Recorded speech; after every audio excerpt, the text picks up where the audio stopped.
Hi hello नमस्कार, मी प्रतीक्षा आपल्या YouTube चॅनलमध्ये तुमचं खूप खूप स्वागत करते। तर आज आपण पाहणार आहोत की एकदम कैरीपासून तिखट आंबट गोड असं चटपटीत एक 15-20 दिवस टिकणारं लोणचं।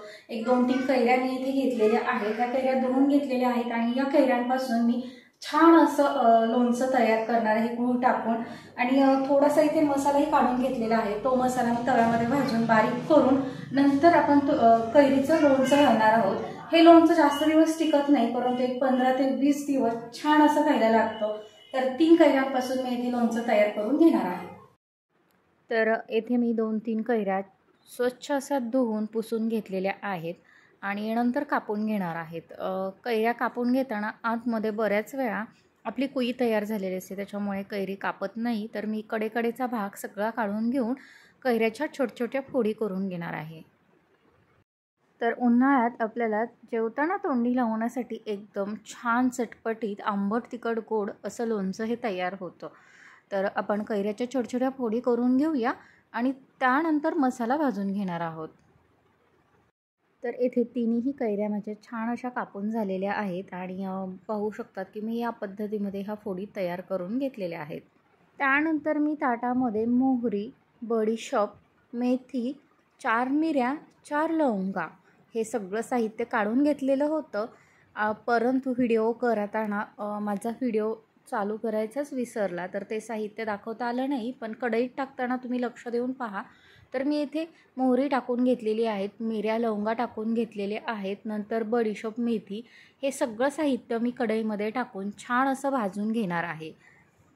तर हे साहित्य भाजताना मोहरी तडतडायला लागली की आपण गॅस बंद करणार आहोत। तर इथे मोहरी तडतडायला लागलेली आहे, तुम्ही पाहू शकतात। आपलं लालसर असं सगळं साहित्य भाजून झालेलं आहे। तर ते मी आता कढईमधलं मिक्सरच्या भांड्यामध्ये ओतून ते बारीक करून घेणार आहे।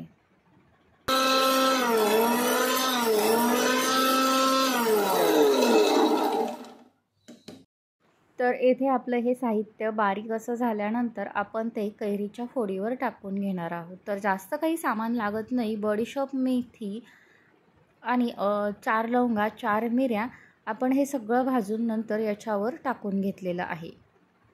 मोहरी आणि धणे पावडरही मी नंतर त्याच्यावर 1 चमचा टाकलेली आहे। जे की धणे पावडर आमच्या घरात शिल्लक होती, ती मी पावडर इथे वापरलेली आहे।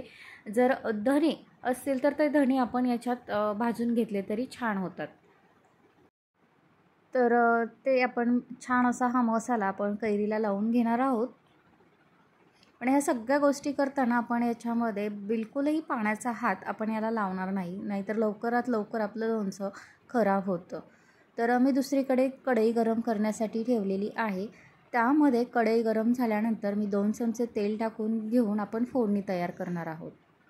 तर तेल गरम झाल्यानंतर त्याच्यामध्ये गॅस बंद करून मी 1 चमचा हळद, 1 चमचा लाल मिरची पावडर, 2 चमचे मीठ वापरलेलं आहे आणि त्यानंतर मी अर्धा गूळ याच्यामध्ये टाकलेला आहे।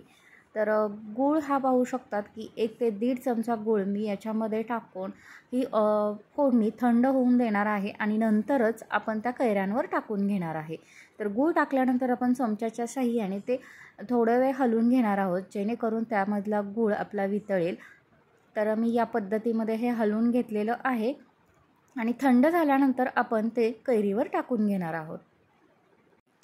तर येथे मी 1 चमचा धना पावडर टाकून घेतलेली आहे आणि तोपर्यंत आपली इकडे फोडणी ही थंड झालेली आहे। आता ही फोडणी आपण कैऱ्यांवर टाकून घेणार आहोत। तर हे लोणचं बनवताना आपण लक्षात ठेवायचं की फोडणी पूर्णपणे थंड झालेली पाहिजे, आपलं तेल एकदम थंड झालेलं पाहिजे आणि नंतर आपण हे याच्यावरती टाकून घेणार आहोत। तर पाहता क्षणी तोंडाला पाणी सुटतं आणि एकदम छान असं टेस्टी हे आपलं आंबट तिखट गोड लोणचं तयार होतं। तर हा मसाला टाकल्यानंतर आपण छान असं सगळं व्यवस्थित असं मिक्स करून घेणार आहोत, जेणेकरून आपल्या सगळ्या कैऱ्याला ही फोडणी व्यवस्थित असे चिटकेल। तर खूप छान असं हे तुम्ही पाहू शकता की लोणचं आपलं तयार झालेलं आहे। त्यानंतर मी आपला अर्धा राहिलेला गूळ याच्यावरती टाकून घेणार आहे आणि परत एकदा छान असं मिक्स करून घेणार आहे।